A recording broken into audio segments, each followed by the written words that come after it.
Je suis fier d'être à la tête d'un grand mouvement populaire qui s'emploie à rendre à la France son honneur et sa grandeur. Les cosmopolites ne pourront pas arrêter ce grand mouvement. La force du peuple français les obligera à reculer. Non, Einstein n'est nullement celui qu'on croit. Ce n'est pas lui qui a trouvé en 1905 la théorie de la relativité restreinte, c'est le mathématicien français Henri Poincaré, et ce n'est pas lui qui a trouvé en 1915 la théorie de la relativité dite générale, qui est en fait une théorie de la gravitation, c'est le mathématicien allemand David Hilbert. Et Einstein s'est attribué les découvertes de ces deux grands savants en les plagiant. En fait, il faut revenir, je crois, à l'origine. À l'origine, Albert Einstein est un modeste employé du service des brevets de Berne en Suisse. Et il reçoit toute la documentation scientifique de l'époque. Et il a l'idée étonnante de s'attribuer les découvertes des autres.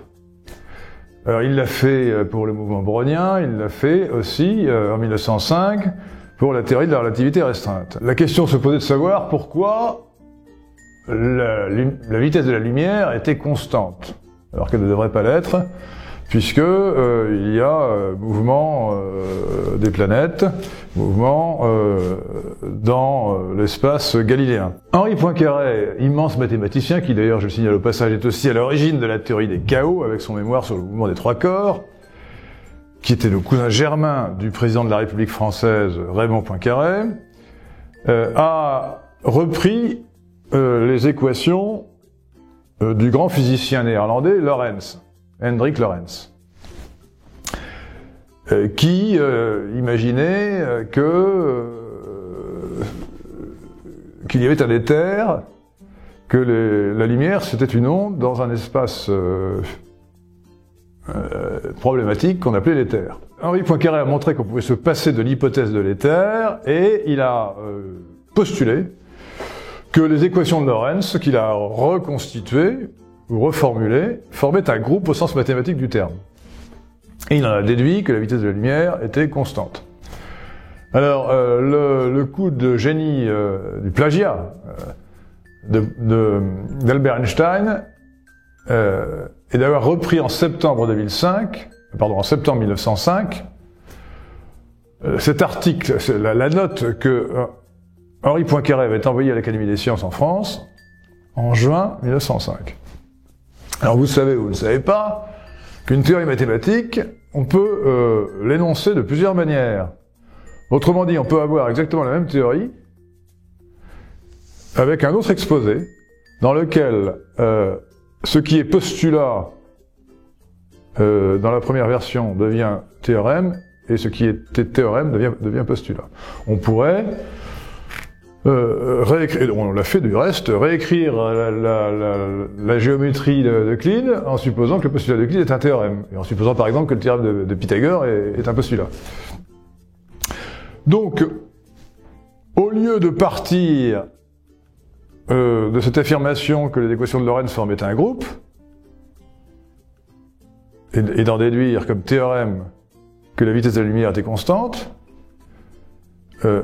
dans son exposé, dans son article de septembre 1905, Einstein a posé comme principe que la vitesse de la lumière était constante et en a déduit que que les équations de Lorentz formaient un groupe. Ce qui a permis ensuite de le présenter comme l'auteur de la théorie de la relativité. Alors, il faut voir qu'à l'époque, il y avait une grande rivalité entre la France et l'Allemagne. Alors Einstein était allemand. Il y avait aussi une rivalité entre les physiciens et les mathématiciens.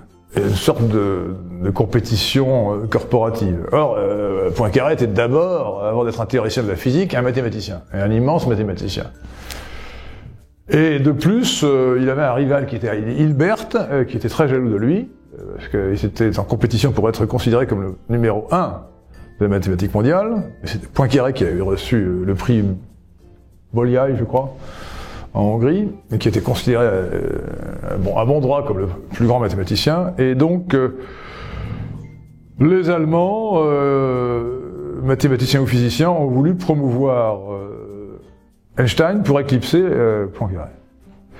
Cela dit, les choses sont restées dans le flou jusqu'en 1916. Poincaré est mort en 1912, et 4 ans après sa mort, on a promu Einstein de manière invraisemblable. Personne ne connaissait Einstein, et puis un article du Times en 1916 a prétendu qu'une expérience qu'on avait faite en Équateur, en Amérique du Sud, apportait la démonstration de la théorie de la relativité générale qu'on attribuait à Einstein. Or, il faut savoir que, après la mort de Poincaré, donc, Hilbert avait trouvé la théorie de la relativité générale, qui a été reprise quelques semaines après par Einstein, qui se l'est attribuée. Voilà l'histoire. Alors maintenant, ensuite, comment la gloire de Poincaré la gloire de Poincaré a-t-elle été éclipsée par la gloire d'Einstein? Les Français ont quand même le défaut de mal défendre leurs savants. Hein. Par exemple, si on demande à un Français qui a trouvé la théorie qui a trouvé la théorie de l'évolution, il vous dira Darwin. Alors c'est faux. Personne ne peut contester que la théorie de l'évolution a été affirmée 50 ans avant Darwin par le Français Jean-Baptiste de Lamarck. Et personne ne connaît Lamarck alors que c'est lui le véritable inventeur de la théorie de l'évolution. Eh bien, presque personne ne connaît Poincaré en France alors que tout le monde connaît Einstein, ce qui est un scandale. Mais il faut quand même se rappeler que Einstein a reçu le prix Nobel pour ses prétendues découvertes sur l'effet photoélectrique en 1920 et quelques, et non pas pour la théorie de la relativité. Et on n'aurait pas pu lui attribuer la théorie de la relativité pour la bonne raison que Lorentz, lui, était encore vivant. Si Poincaré était mort, Lorentz était vivant. Et il aurait poussé les hauts cris si on avait attribué la découverte de cette théorie à quelqu'un qui, à l'évidence, n'était pas l'auteur de cette théorie. Alors en fait, sur le plan scientifique, malgré la mythification d'Einstein, la question est réglée depuis le livre de Whittaker qui s'appelle, en français, il n'a pas été traduit en français, mais je donne le titre français, « Histoire des théories de l'électricité et de l'éther ». Et dans ce livre du grand historien des sciences Edmund Whittaker, dont la dernière édition a été publiée vers 1950, livre qui fait autorité sur l'histoire des sciences de l'électricité, de la relativité aussi, il y a un chapitre qui est intitulé La relativité de Lorentz et Poincaré. Et dans ce chapitre, l'historien qui fait autorité, Whittaker, dit « Albert Einstein a apporté une contribution marginale à la théorie de la relativité de Lorentz et Poincaré. » Donc la question en fait est réglée pour tous les gens sérieux. Alors vous allez dire, mais comment se fait-il qu'on ne le sache pas? Eh bien, alors là je suis obligé d'invoquer deux raisons. Deux raisons. L'une, c'est que la réputation continue sur son air. La réputation nourrit la réputation. Lorsque le génie est célébré, la paresse intellectuelle des gens qui ne vont pas voir à la source, c'est de continuer à célébrer le génie. La deuxième raison me paraît évidente. Albert Einstein bénéficie de la solidarité ethnique des Juifs. Albert Einstein était juif, ashkénaze, et à partir d'un certain moment, la mythification d'Einstein a servi les intérêts de l'État d'Israël et a servi les intérêts de la coterie juive. Et j'ai bien vu d'ailleurs, lorsque Jules Leveugle a publié son livre sur Einstein et Poincaré, je vous recommande la lecture, Eisenstadt, qui lui-même est juif, a organisé une véritable cabale contre Jules Leveugle. Donc il y a une volonté de discréditer les travaux des gens qui rétablissaient la vérité. En français, maintenant, on peut lire évidemment le livre de Whittaker, mais en français, on a au moins 4 livres qui sont définitifs sur la question. Le livre de Jules Leveugle que je viens de citer, 2 livres d'Offray, le frère du chanteur, et un livre de Ladik, H-L-A-D-I-K. Ces 4 livres qui sont publiés en français vous apporteront toute la démonstration, vous n'aurez plus de doute sur la question. Il est certain que Poincaré est l'auteur de la théorie de la relativité restreinte et Hilbert l'auteur de la théorie de la relativité généralisée. Vous pouvez également voir la fiche que j'ai faite et qui est sur le site du Club de l'Horloge, Carrefour de l'Horloge aujourd'hui, cdh.fr. Alors, il faut dire d'ailleurs que on peut généraliser. car un scientifique norvégien qui s'appelle Bjerknes,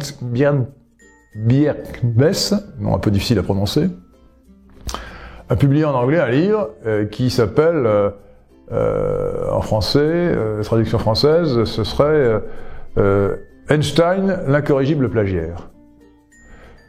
Car toute sa vie, Einstein a monté une industrie du plagiat. Non seulement la relativité restreinte ou généralisée, E égale MC2, le mouvement brownien et d'autres résultats encore, il a construit toute sa carrière pseudo-scientifique comme une industrie du plagiat. Einstein n'est pas un génie de la science, c'est un génie du plagiat. Je vous invite à mettre un pouce bleu sur cette vidéo et à vous abonner à ma chaîne si ce n'est pas encore fait. Je compte sur vous.